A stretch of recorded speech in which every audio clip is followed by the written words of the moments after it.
Assalamualaikum warahmatullahi wabarakatuh. Waalaikumsalam warahmatullahi wabarakatuh. Alhamdulillahi rabbil alamin.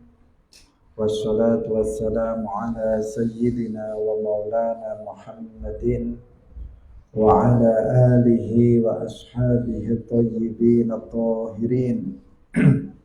Allahumma la sahla illa ma ja'altahu sahla wa anta taj'alul hazna idza syi'ta sahla. Allahumma rzuqna al-ikhlasa fi niyyati wal qawli wal amal wa ba'du. Hadirin hadirat rahimakumullah. Alhamdulillah, mari kita bersyukur kepada Allah Subhanahu wa taala. Pada malam hari ini Allah Subhanahu wa taala kembali mempertemukan kita dalam majelis ilmu, dalam kajian buku Ahkamun Nisa, tanya jawab seputar persoalan perempuan. Semoga Allah Subhanahu wa taala memberkahi majelis kita ini. Amin ya rabbal alamin.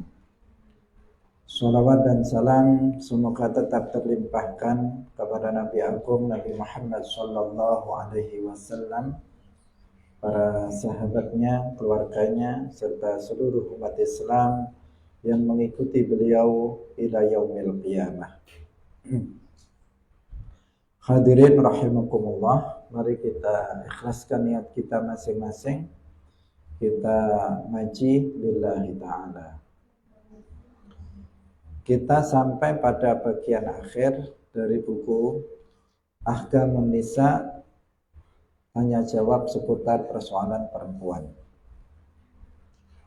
Meskipun demikian, kita akan tetap lanjut dalam kajian berikutnya, karena masih ada satu pertemuan lagi membahas tentang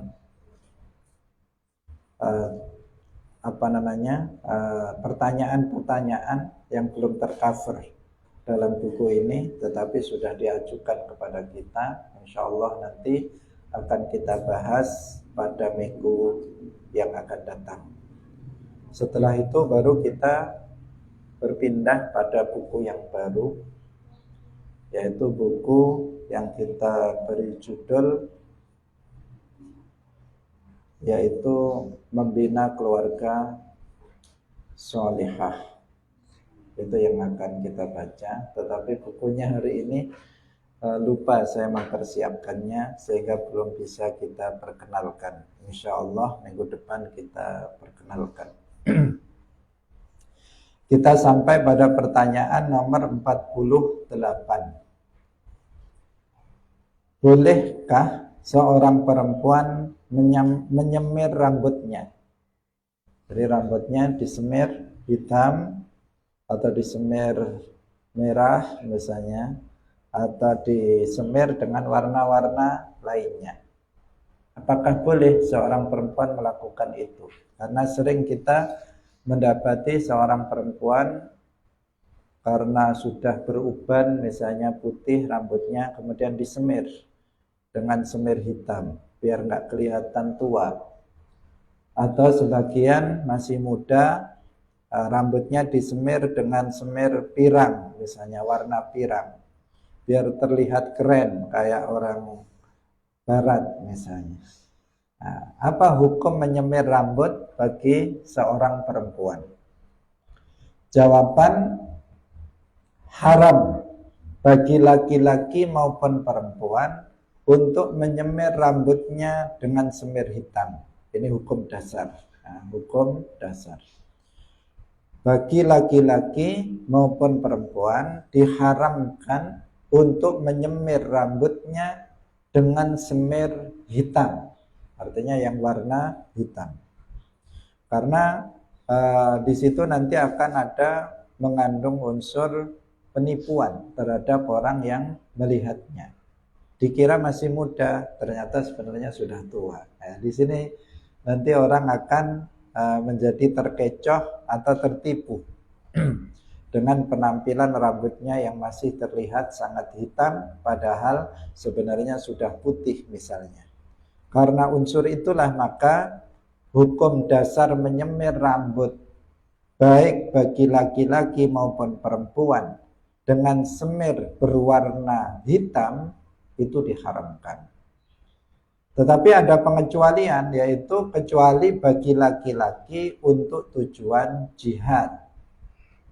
Dalam rangka untuk jihad, misalnya tentara umat Islam sudah tua-tua misalnya. Kemudian musuhnya itu masih muda-muda, orang kafir misalnya masih muda-muda.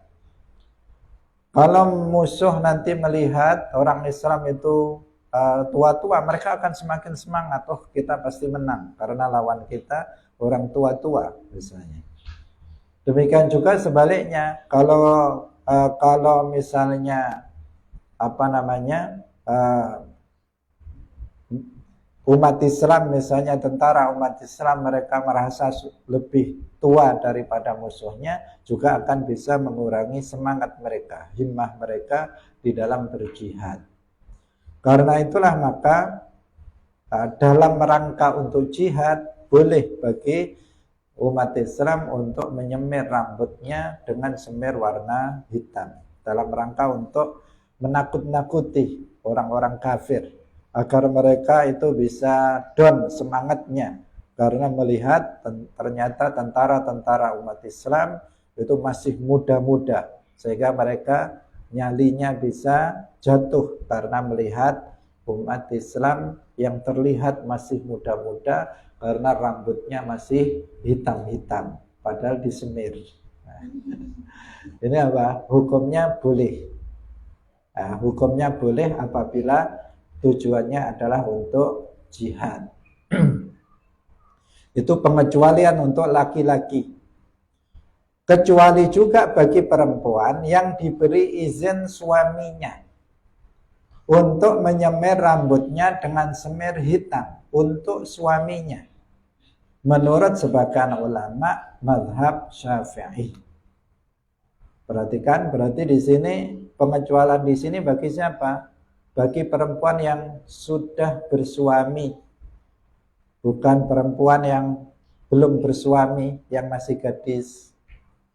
Kalau perempuan masih gadis atau enggak bersuami, maka di sini enggak ada pengecualian untuk diperbolehkan.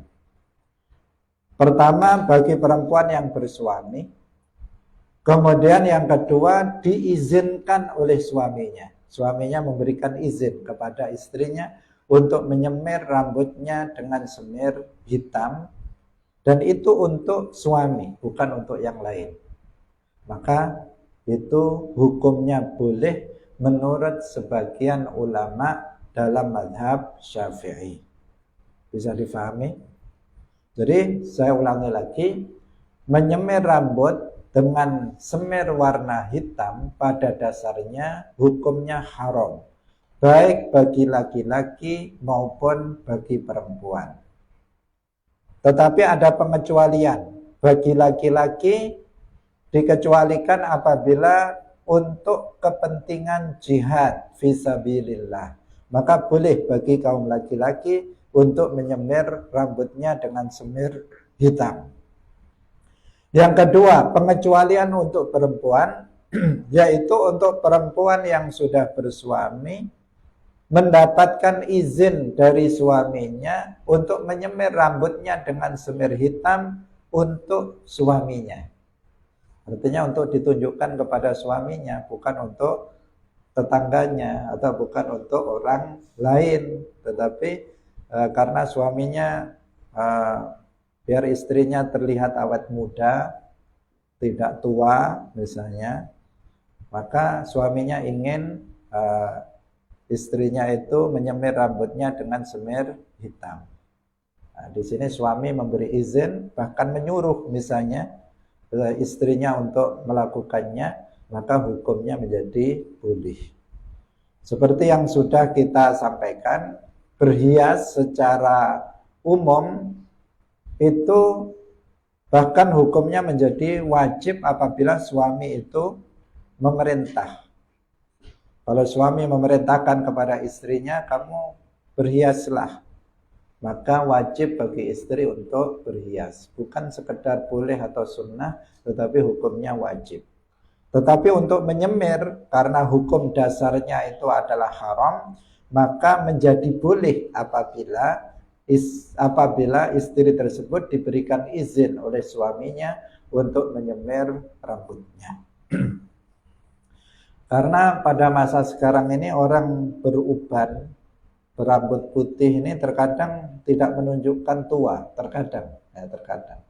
Pada umumnya untuk menunjukkan kalau dia sudah tua, peringatan kalau dia sudah tua. Tetapi terkadang pada masa sekarang ini orang-orang yang masih muda pada putih rambutnya. Dikarenakan salah dia memakai sampo atau memakai minyak rambut sehingga rambutnya cepat putih.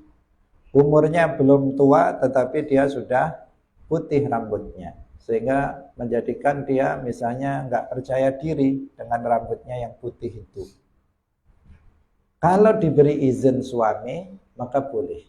Tapi jika tidak diberikan izin oleh suami, maka nggak boleh apapun alasannya. Perempuan yang tidak bersuami tidak boleh untuk menyemir rambutnya dengan semir hitam karena mengandung unsur penipuan. Misalnya, seorang perempuan menyemir rambutnya dengan semir hitam agar dilamar oleh seorang laki-laki. Laki-lakinya sudah semangat, ini masih muda ini. Ternyata setelah dinikahi sudah tua, ternyata rambutnya ketahuan sudah putih misalnya. Kan kecewa, suaminya menjadi kecewa karena ketipu oleh si perempuan tersebut yang menyemir rambutnya. Karena itu perempuan yang tidak bersuami tidak boleh untuk menyemir rambutnya dengan semir hitam. Catatannya apa? Dengan semir hitam. Bagaimana kalau dengan semir yang warna selain hitam? Adapun menyemir rambut dengan semir warna kuning atau merah, maka itu boleh dan bahkan berpahala bagi laki-laki dan perempuan bersuami yang diperintahkan oleh suaminya. Jadi kalau semirnya bukan semir hitam, maka itu diperbolehkan. Jika disuruh oleh suami, maka berpahala. Jadi misalnya suaminya memerintahkan istrinya, semir rambut kamu dengan semir warna merah misalnya, biar lebih keren misalnya, atau dengan warna pirang misalnya, kayak orang Eropa misalnya. Suaminya nyuruh istrinya untuk menyemir rambutnya dengan semir warna itu, maka boleh bukan hanya boleh, malah berpahala. Kalau tadi diberikan izin, istri diberikan izin suami untuk menyemirnya dengan semir hitam, itu hukumnya apa? Boleh, nggak sampai sunnah. Tetapi kalau misalnya semirnya itu semir selain hitam, jika itu diperintah oleh suaminya, maka malah berpahala. Perempuan tersebut malah berpahala apabila menyemirnya dengan selain warna hitam. Hadirin rahimakumullah, karena kesukaan orang itu kan beda-beda. Ada senang orang itu rambut warna hitam. Ada yang senang orang yang berambut pirang misalnya. Atau ada yang senang berambut merah misalnya. Beda-beda kesukaannya seseorang. Mungkin suaminya juga kesukaannya nggak sama antara laki-laki satu dengan laki-laki yang lainnya. Bisa jadi dia gemar dengan perempuan berambut merah misalnya. Kemudian istrinya disuruh menyemir rambutnya dengan merah. Nah, itu semuanya tidak sama. Karena itu ini hukumnya, jadi yang haram itu adalah menyemir rambut dengan semir warna hitam. Kecuali jika perempuan itu diberikan izin oleh suaminya untuk menyemir dengan warna hitam, maka hukumnya boleh. Hadirin rahimakumullah, selanjutnya kita pada pertanyaan 49. Apakah hukum ziarah kubur bagi perempuan? Sering kali kita menyaksikan bahwa yang berziarah kubur rata-rata laki-laki. Tetapi pada masa sekarang juga banyak kaum perempuan yang melakukan ziarah kubur. Apalagi ziarah wali, itu juga banyak kaum ibu-ibu yang ikut dalam ziarah kubur. Apa hukumnya seorang perempuan melakukan ziarah kubur? Jawaban, pada dasarnya ziarah kubur itu diperbolehkan, baik bagi kaum laki-laki maupun bagi kaum perempuan. Laki-laki boleh untuk ziarah kubur, perempuan juga boleh untuk ziarah kubur. Gak ada larangan. Rasulullah Shallallahu Alaihi Wasallam bersabda, "Zuru al-kubura fa innaha tudzakirukumul akhirah." Berziarah kuburlah kalian karena sesungguhnya ziarah kubur itu bisa mengingatkan kalian terhadap akhirat. Dalam riwayat yang lain, tudzakirukumul maut. Ziarah kubur itu bisa mengingatkan kalian kepada kematian. Kalau ingat mati, kemudian ingat akhirat. Itu sudah secara umum seperti itu. Kalau kita berziarah ke kuburan, pasti kita akan ingat bahwa saya nanti akan mati seperti orang yang saya ziarahi. Cepat atau lambat, saya juga akan menyusul mereka mati seperti halnya mereka. Akan mengingat kematian.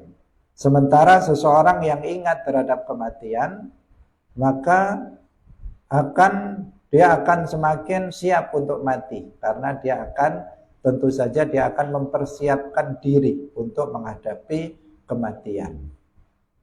Semakin sering seseorang mengingat kematian, maka semakin siap dia untuk menghadapi kematian. Semakin jarang seseorang mengingat kematian, maka semakin tidak siap dia untuk menghadapi kematian. Karena kalau seseorang itu ingat mati, maka dia akan berusaha untuk mempersiapkan diri menghadapi kematian tersebut.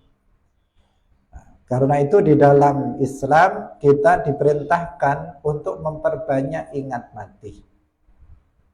Aktsiru min dzikri hadimil ladzat. Perbanyaklah kalian untuk mengingat sesuatu yang bisa menghancurkan kelezatan, yaitu kematian. Nah, salah satu cara agar kita sering mengingat kematian adalah dengan berziarah kubur. Ketika kita melihat kuburan, itu mau tidak mau kita akan mengingat kematian. Kalau seseorang nggak ingat mati, padahal dia sudah di depan kuburan, maka ini sudah kebangetan. Nah, di hadapannya ada orang mati, di hadapannya ada kuburan, dia masih nggak ingat mati juga. Itu sudah kebangetan, mungkin sudah terlalu keras hatinya, sehingga dia tidak bisa mengingat kematian di hadapan orang yang mati. Nah, pada umumnya seseorang kalau dia berziarah kubur, maka dia akan mengingat kematian bahwa dirinya nanti juga akan dikuburkan sama dengan orang yang dia sedang ziarahi. Umumnya seperti itu. Nah, dan kemudian dia ingat harus bersegera untuk mempersiapkan diri dengan memperkuat keimanannya, dengan ketakwaan, menjalankan yang diperintahkan, meninggalkan yang diharamkan. Semuanya diawali dengan belajar ilmu agama. Kita lanjutkan. Kaum perempuan juga diperbolehkan untuk ziarah kubur. bukan hanya kaum laki-laki, tetapi kaum perempuan juga diperbolehkan untuk ziarah kubur. Diriwayatkan bahwa Rasulullah Shallallahu Alaihi Wasallam mengajarkan Sayyidah Aisyah salam pada ahli kubur. Sayyidah Aisyah perempuan, istri Nabi. Beliau diajari Nabi cara membaca salam kepada ahli kubur. Untuk apa Nabi mengajari Sayyidah Aisyah? Agar diamalkan. Kalau Sayyidah Aisyah nanti ziarah kubur, agar beliau membaca salam itu. Nah, berarti boleh bagi perempuan untuk berziarah kubur. Seandainya ziarah kubur itu tidak boleh bagi perempuan, tentu Nabi tidak akan mengajari Sayyidah Aisyah salam terhadap ahlul kubur. Nah, tapi buktinya apa? Buktinya Nabi mengajari Sayyidah Aisyah untuk bagaimana cara membaca salam untuk ahli kubur ketika seseorang berziarah. Maka itu membuktikan bahwa seorang perempuan itu juga boleh untuk berziarah kubur.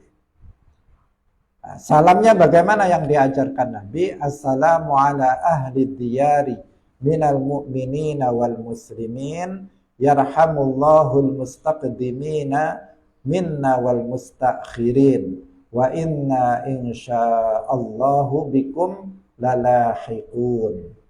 Assalamu ala ahli diyari minal mu'minina wal muslimin wa yarhamullahul mustaqdimina minna wal mustakhirin wa inna insya'allahu bikum lalahiqun. Ini adalah salam yang diajarkan Nabi kepada Sayyidah Aisyah agar dibaca ketika berziarah kubur. Kemudian bagaimana dengan hadis yang berbunyi la'anallahu zuwaratil kubur. La'anallahu zuwaratil kubur, yang makna zahirnya dikatakan Allah itu melaknat perempuan-perempuan yang berziarah kubur. Bagaimana maksud dari hadis ini? Hadis ini telah dinasakh. Dinasakh itu dihapus hukumnya, sudah nggak berlaku. Memang dulu di awal Islam pernah seorang perempuan itu dilarang untuk berziarah kubur dulu. Tetapi kemudian hukum itu dihapus dan diganti dengan boleh bagi seorang perempuan untuk berziarah kubur. Nah, buktinya apa? Buktinya ada hadis-hadis yang lain seperti yang tadi telah kita sebutkan, bahwa Nabi Shallallahu Alaihi Wasallam itu mengajarkan istrinya yaitu Sayyidah Aisyah salam ketika berziarah kubur. Itu salah satu dalil yang membuktikan bahwa hukum haram bagi perempuan untuk berziarah kubur itu sudah dinasakh, itu sudah dihapus. Asalnya haram menjadi boleh bagi seorang perempuan untuk berziarah kubur. Hadis yang lainnya adalah hadis bahwa Rasulullah Shallallahu Alaihi Wasallam bersabda, kuntu nahaitukum an ziyaratil kuburi ala fazuruha. Dahulu aku melarang kalian berziarah kubur. Ini secara umum dahulu di awal Islam Nabi pernah melarang kita umat Islam untuk berziarah kubur. Ala fazuruha, sekarang berziarah kuburlah kalian. Ini sangat jelas menunjukkan adanya an-nasikhu wal mansukh, bahwa di awal Islam ziarah kubur itu diharamkan, kemudian hukum itu dihapus dan diganti dengan boleh. Asalnya haram menjadi boleh.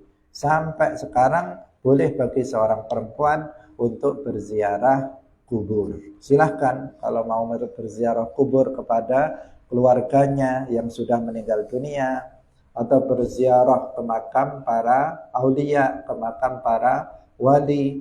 Tetapi apabila melakukan safar, dia ziarah ke makam para wali yang jarak tempuhnya itu jauh. Maka kita sudah bahas kemarin bahwa seorang perempuan tidak boleh dia untuk berziarah atau untuk melakukan safar perjalanan yang jauh tanpa mahram. Maka kalau seorang perempuan misalnya ingin berziarah makam para wali dengan jarak tempuh yang jauh, maka hendaknya dia didampingi oleh mahramnya, didampingi oleh suaminya atau mahramnya, ayahnya, saudara laki-lakinya, anak laki-lakinya misalnya, maka biar tidak terkena hukum haram. Atau yang kemarin solusinya yang lain adalah dengan mengikuti pendapat yang mengatakan boleh apabila didampingi oleh perempuan-perempuan yang thiqat, perempuan-perempuan yang terpercaya. Misalnya ada beberapa perempuan seperti di sini, misalnya di Baitul Iman ada ziarah makam para wali, insyaallah nanti bulan Maret, ziarah wali ke Jawa Tengah. Di sana kalian melakukan safar yang jauh, tetapi ada perempuan-perempuan lain yang thiqat yang mendampingi. Maka menurut sebagian pendapat itu diperbolehkan, tidak ada keharaman. Hadirin rahimakumullah, kita lanjutkan lagi pada pertanyaan berikutnya. Pertanyaan nomor 50. Bolehkah bagi seorang perempuan menangisi kematian suami, anak, atau kerabatnya? Biasanya seorang perempuan itu menangis kalau suaminya meninggal, kecuali yang nggak normal.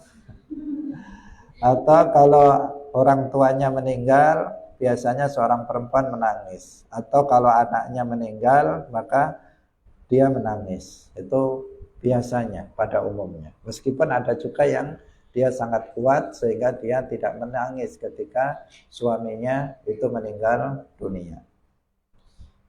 Nah, pertanyaannya di sini, apakah boleh bagi seorang perempuan menangis ketika ditinggal mati oleh suaminya atau ditinggal mati oleh kerabatnya? Jawaban, pada dasarnya boleh bagi laki-laki ataupun perempuan menangisi kematian seseorang yang dicintainya. Itu hukumnya boleh. Nah, misalnya seorang laki-laki yang menangis juga boleh, yang perempuan menangis juga boleh.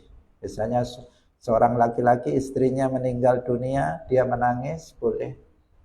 Seorang istri suaminya meninggal dunia, dia menangis juga diperbolehkan.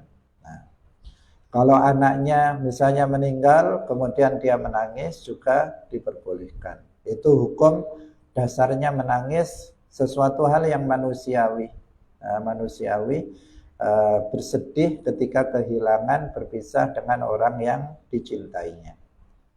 Malah kalau misalnya dia tertawa, maka itu enggak layak, dilihat orang enggak layak. Suaminya mati, dia malah tertawa. Nah, ini malah jadi diribah oleh tetangga-tetangganya. Gimana itu perempuan itu? Suaminya meninggal malah tertawa-tertawa. Jangan-jangan sudah ada penggantinya itu misalnya. Akhirnya dibuat rasan-rasan ribah oleh tetangganya karena nggak wajar. Nah, karena pada umumnya ya bersedih ketika suaminya meninggal, dia bersedih. Bahkan kemarin sudah kita jelaskan ada syariat namanya ihdad.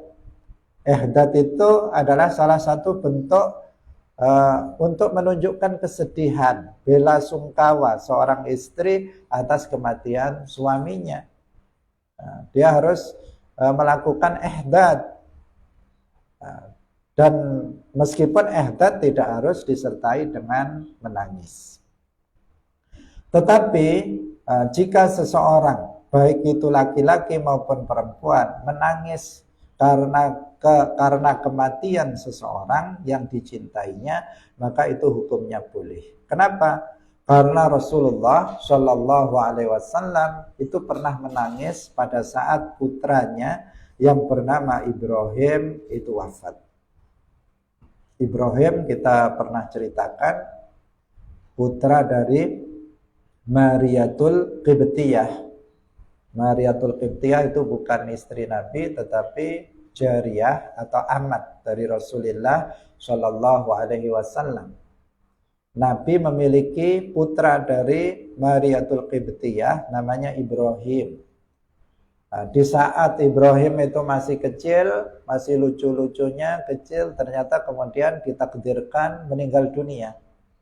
Di saat itu Nabi meneteskan air mata, beliau menangis bersedih atas meninggalnya putra yang beliau cintai yang bernama Ibrahim. Ini menjadi dalil bukti bahwasanya menangisi orang yang meninggal yang dicintai itu hukumnya boleh. Nah, menangisi mayit yang diharamkan adalah apabila disertai dengan nadab dan niyahah. Jadi yang haram itu apabila nangisnya itu disertai dengan nadab dan niyahah. Jadi pada hakikatnya yang haram itu bukan menangisnya, tetapi nadab dan niyahahnya itulah yang diharamkan.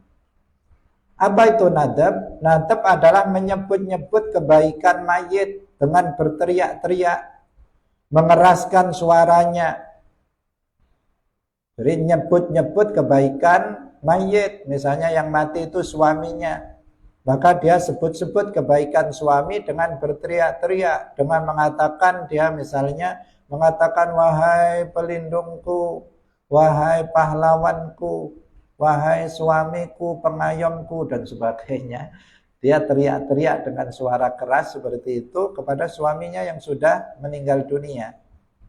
Itu namanya nadab. Kalau nangisnya disertai dengan nadab, maka itu hukumnya haram. Bukan menangisnya sebenarnya yang diharamkan, tetapi nadabnya itulah yang diharamkan. Atau dengan niyahah. Niyahah itu bagaimana? Berteriak-teriak secara histeris karena adanya musibah kematian. Dia dengan sengaja teriak-teriak histeris atas meninggalnya orang yang dicintainya, misalnya suaminya.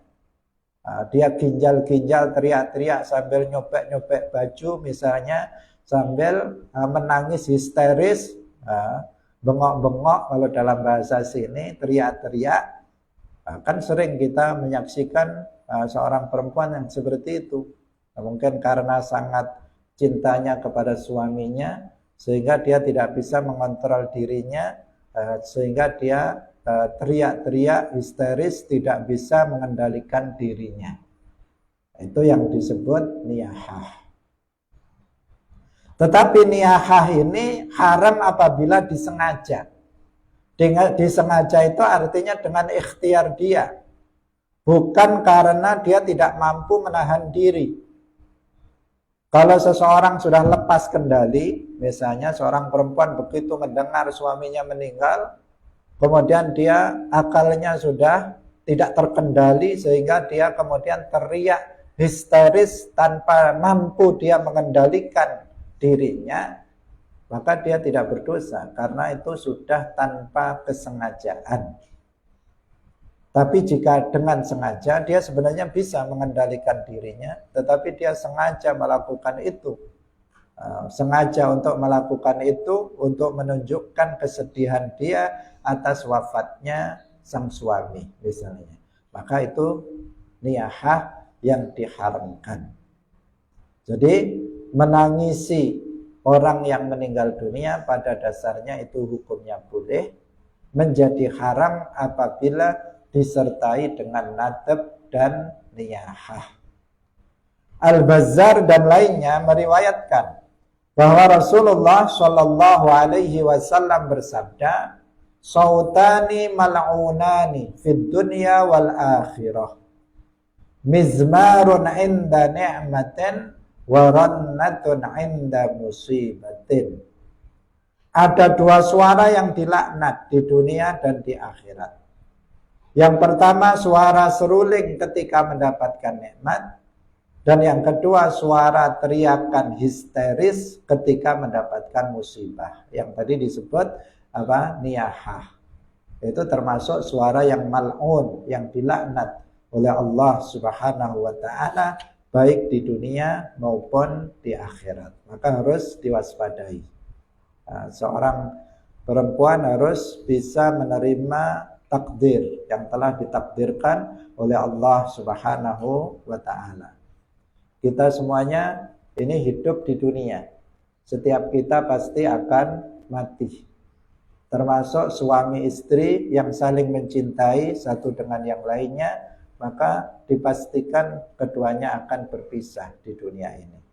Entah istrinya dulu yang mati atau suaminya dulu yang mati, belum tentu. Tidak mesti. Meskipun banyak yang suaminya dulu yang mati, tetapi banyak juga yang istrinya lebih dulu meninggal dunia. Yang pasti kematian adalah sesuatu hal yang pasti. Ada pertemuan, pasti ada perpisahan. Kecuali nanti di akhirat, di dalam surga, setelah bertemu di dalam surga, maka nggak akan pernah berpisah lagi selama-lamanya. Tetapi ketika pertemuan itu di dunia, maka pasti akan berakhir dengan perpisahan. Nggak tahu siapa yang lebih dulu di antara suami dan istri itu.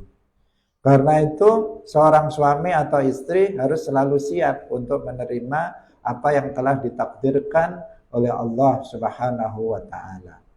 Ini adalah sesuatu hal yang mudah untuk diucapkan, tetapi dalam praktek itu sangat sulit.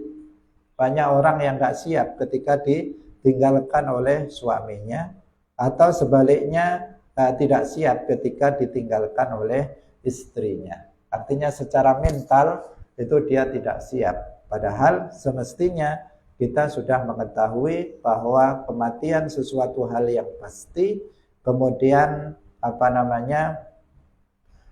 semua terjadi sesuai dengan apa yang telah ditakdirkan oleh Allah Subhanahu wa taala. Gitu. Hadirin rahimakumullah. Pertanyaan yang ke-51. Apakah wajib bagi seorang perempuan mentaati suaminya? Jawaban wajib bagi seorang istri mentaati suaminya dalam perkara yang mubah, bukan perkara yang haram. Dalam perkara yang mubah, apalagi dalam perkara yang sunnah atau dalam perkara yang wajib. Kalau yang wajib sudah pasti wajib tanpa diperintah oleh suaminya, maka dia wajib untuk melakukannya. Misalnya sholat 5 waktu.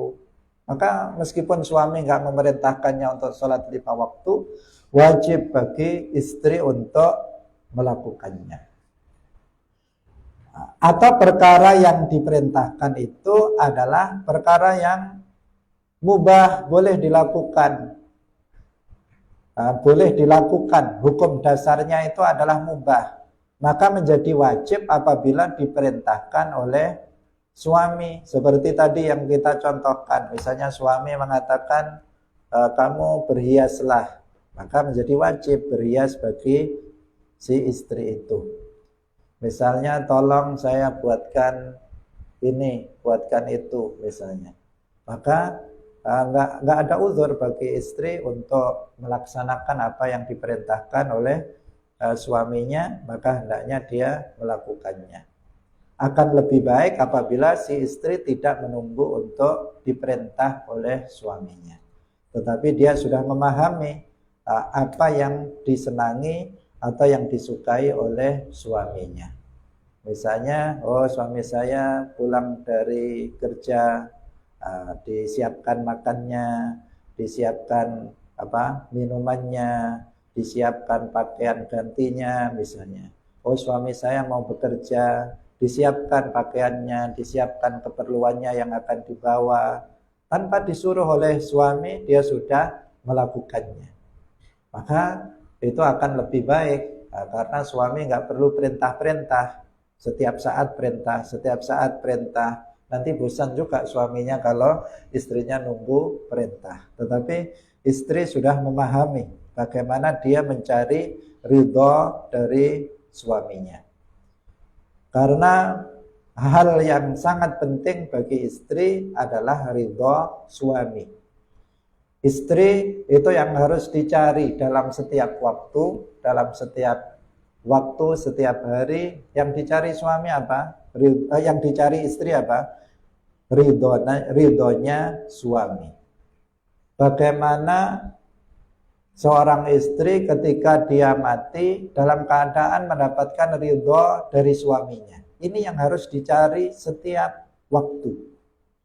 Bukan ridho orang lain, bukan ridho tetangganya atau ridho temannya, tetapi mencari ridho suami itu yang nomor satu.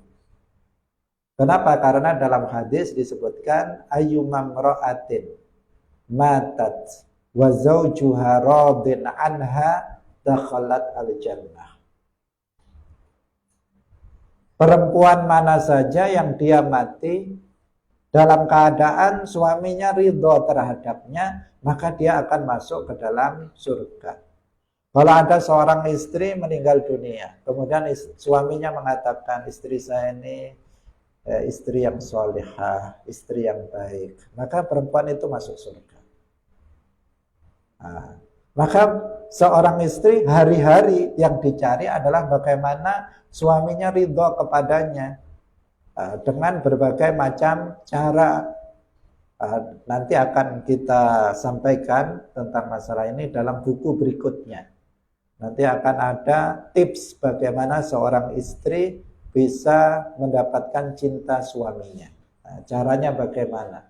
Itu diantaranya seperti yang tadi sudah kita singgung.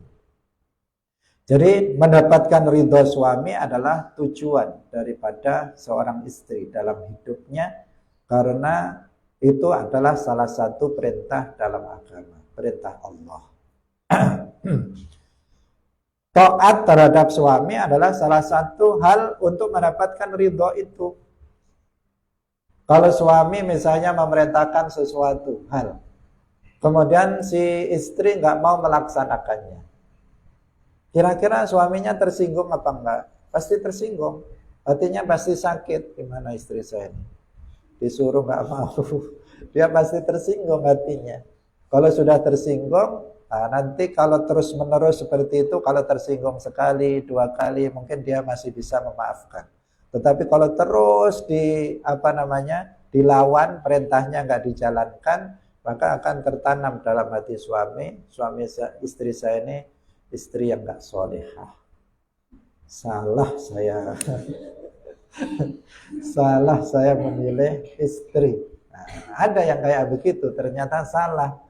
Karena dulu ketika masih ta'aruf, ketika masih perkenalan, terlihat solihah sekali. Terlihat sangat solihah sekali. Bagaimana dia menutup auratnya, bagaimana dia bertutur kata, sangat lembut, sopan, bagus sekali. Ternyata ketika sudah menikah, berubah kembali ke sifat asalnya.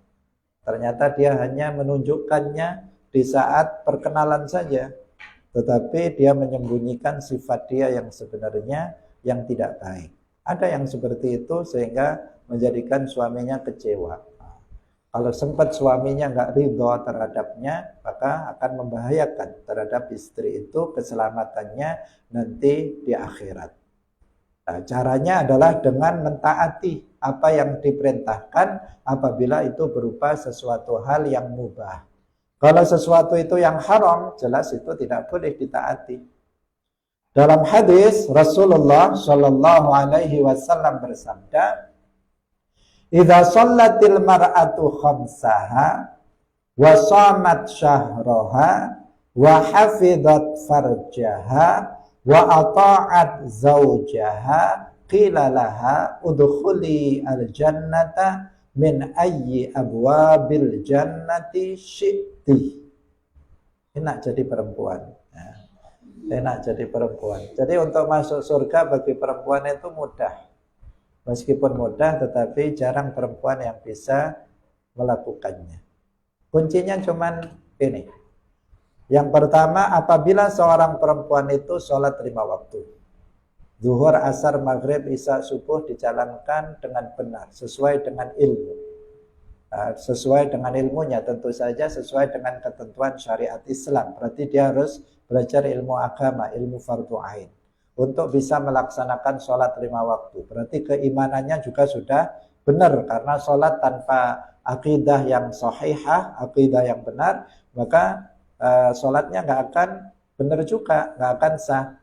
Maka ketika seseorang itu perempuan, keimanannya sudah benar, dia ahlus sunnah wal jamaah, kemudian dia menjalankan sholat 5 waktu dengan baik, tertib dan baik, kemudian wasamat syahroha, yang kedua dia puasa Ramadan. Puasa Ramadan, meskipun nggak puasa yang lainnya, meskipun nggak sholat lainnya selain 5 waktu, sholatnya cuma 5 waktu saja. Nggak sholat qabliyah, ba'diyah, nggak sholat duha, nggak sholat tahajud, cuman sholat 5 waktu saja.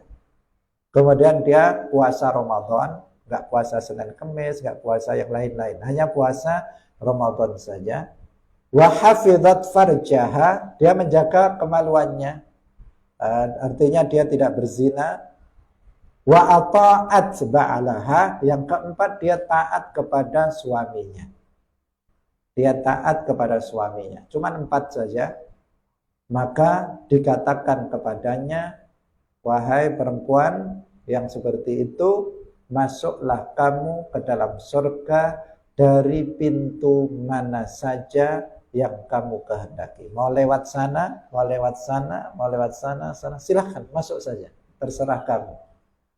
Artinya dia dijamin untuk masuk ke dalam surga. Nah, meskipun demikian tidak mudah bagi perempuan, meskipun cara masuk surga bagi perempuan itu mudah, tetapi kenyataannya kebanyakan penduduk neraka itu adalah kaum perempuan. Masuk surga bagi perempuan secara teori lebih mudah, tetapi faktanya dikatakan Nabi, kebanyakan penduduk neraka itu adalah kaum perempuan. Di antaranya penyebabnya adalah karena hubungannya dengan suaminya. Dikatakan salah satunya ketika Nabi ditanya, kenapa kaum perempuan menjadi penduduk neraka terbanyak? Nabi mengatakan di antaranya watungkirnal ashir. Karena kalian kaum perempuan itu banyak mengingkari kebaikan suami. Nah, jadi sering lupa sama kebaikan suaminya. Suaminya ngasih ini, ngasih itu, ngasih ini, ngasih itu tuh lupa. Nah, yang diingat itu keburukannya saja. Yang dia ingat misalnya sudah berhari-hari diberikan nafkah bertahun-tahun, satu hari telat nggak diberi nafkah, dia bilang, kamu nggak pernah ngasih apa-apa kepadaku. Dia bilang kamu nggak pernah membahagiakanku. Dia mengatakan begitu. Padahal sudah bahagia terus, tetapi dia mengingkari itu karena satu hari dia bersedih karena sesuatu hal. Kemudian dia mengatakan kamu nggak pernah membahagiakanku. Saya selama hidup sama kamu susah terus, nggak pernah senang. Nah, padahal cuma hari itu saja dia sudah susah. Tetapi dia mengingkari semuanya kebaikan dari suami. Banyak istri yang seperti itu. Kalian jangan sampai seperti itu. Walhiyadzubillah, itu adalah salah satu penyebab seorang perempuan nanti masuk ke dalam neraka. Nah, adapun mentaati perintah suami dalam perkara yang haram, maka hukumnya juga haram. Karena Nabi bersabda, la ta'ata li makhluqin fi maksiatil khaliq. Seperti yang sudah kita jelaskan sebelumnya. Kalau misalnya suami itu memerintahkan istri untuk mencuri, yang Jangan mau. Misalnya, ini kita nggak punya duit, kamu nyuri aja ya misalnya. Jangan mau kalau diperintah suami untuk mencuri. Atau misalnya istri diperintahkan oleh suaminya untuk melakukan hubungan suami istri sementara dia dalam keadaan haid, maka dia wajib untuk menolaknya. Karena itu adalah perkara yang diharamkan. Pertanyaan 52 yang terakhir. Apabila suami dan orang tua memerintahkan perkara yang berbeda dalam waktu yang sama, manakah yang harus didahulukan oleh seorang perempuan? Seorang perempuan dalam dilema. Suaminya bilang, kamu sekarang ke sini. Kemudian bapaknya bilang kepada dia, kamu sekarang ke sini. Sama perintahnya, sekarang, sama-sama sekarangnya. Nah, suaminya perintah kamu sekarang ke sini.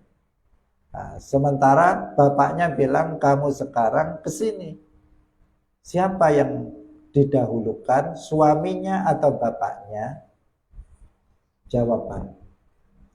Perempuan tersebut harus mendahulukan perintah suami dari perintah orang tua.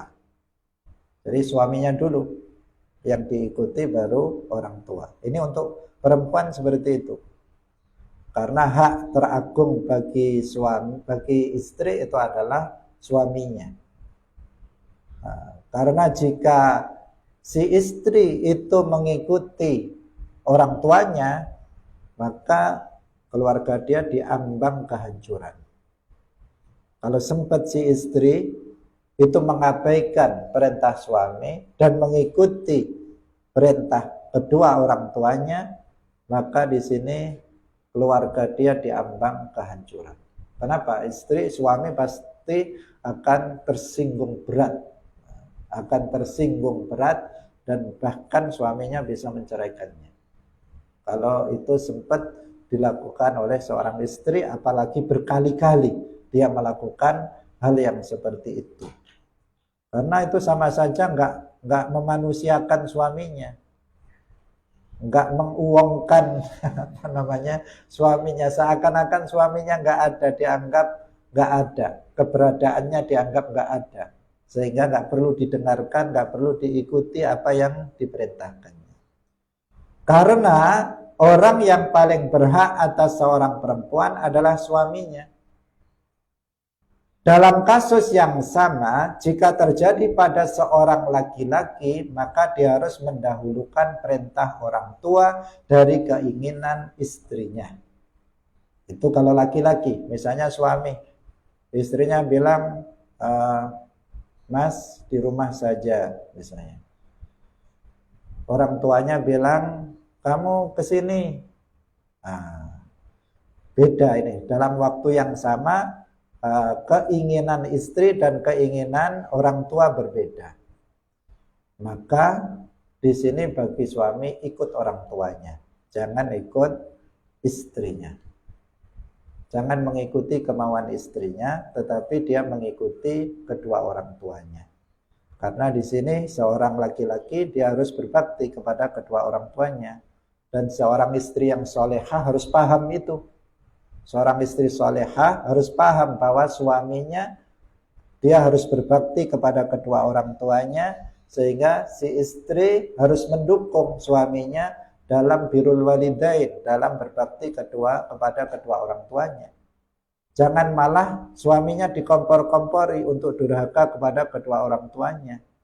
Banyak para istri yang seperti itu mengatakan, Mas, nggak usah, orang tua itu nggak usah didengarkan misalnya, nggak usah diikuti, ikuti saya saja misalnya. Bahkan ngancam lagi istrinya kepada suaminya agar tidak mengikuti apa yang diinginkan oleh kedua orang tuanya.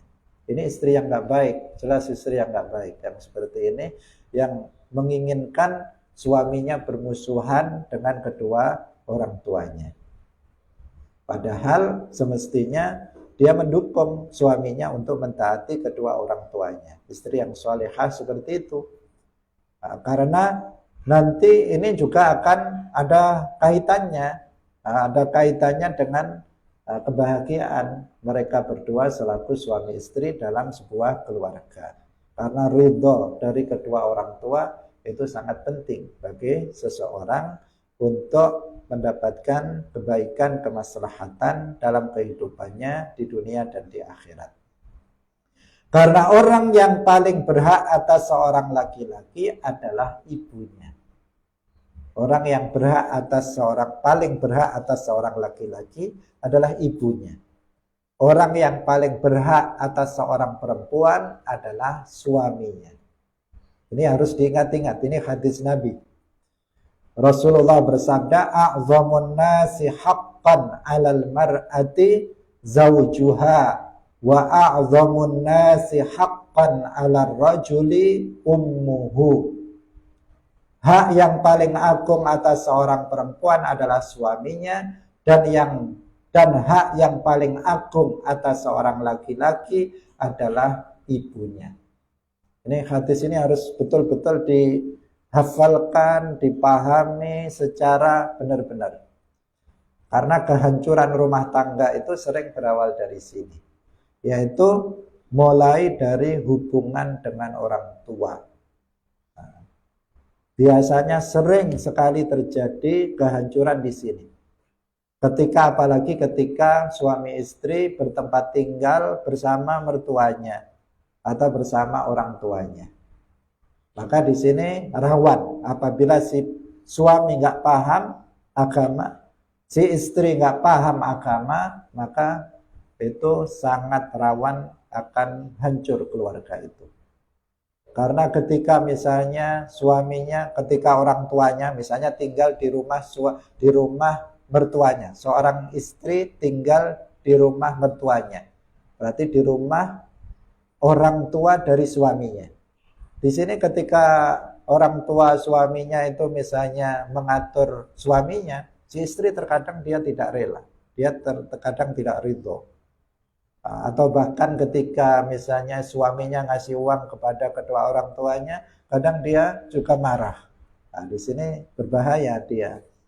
Atau sebaliknya misalnya seorang laki-laki misalnya tinggal di rumah mertuanya, berarti di rumah ayah dan ibunya istri.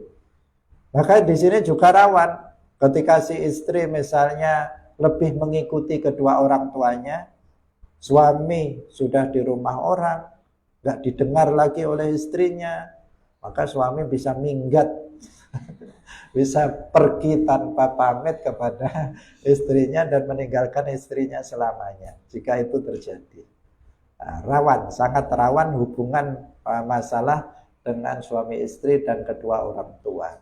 Karena itu harus dipahami betul hadis ini. A'zamun nasi haqqan 'alal mar'ati zawjuha wa a'zamun nasi haqqan 'alal rajuli ummuhu. Meskipun demikian, seorang suami harus berusaha membantu sang istri untuk bisa berbakti kepada kedua orang tuanya. Itu suami yang baik. Meskipun dia harus lebih ditaati oleh istri, tetapi suami harus berusaha bagaimana istrinya bisa berbakti kepada kedua orang tuanya. Jangan dilarang-larang istrinya untuk misalnya mendatangi rumah orang tuanya, menjenguk orang tuanya, jangan dilarang-larang. Meskipun apabila dia melarang, suaminya wajib ditaati oleh istrinya, tetapi seorang suami yang baik, dia harus membantu istrinya untuk bisa berbuat baik kepada kedua orang tuanya. Kalau perlu dikasih uang istrinya, kamu bantu bapak ibu kamu misalnya, dan seterusnya. Itu untuk kebaikan dalam sebuah keluarga. Insya Allah kita sambung dalam pertemuan berikutnya. Masih buku ini ada beberapa tanya jawab dari hadirin yang masuk, yang perlu untuk kita baca dan kita berikan jawabannya. Insyaallah minggu depan. Barakallahu fikum wallahu muwaffiq ila aqwamit thoriq. Wassalamualaikum warahmatullahi wabarakatuh. La ilaha illallah. Allahumma salli ala sayyidina Muhammad wa ala alihi wa sahbihi wa sallim. Rabbi ghfirli wa liwalidayya wa lil mu'minina wal mu'minat.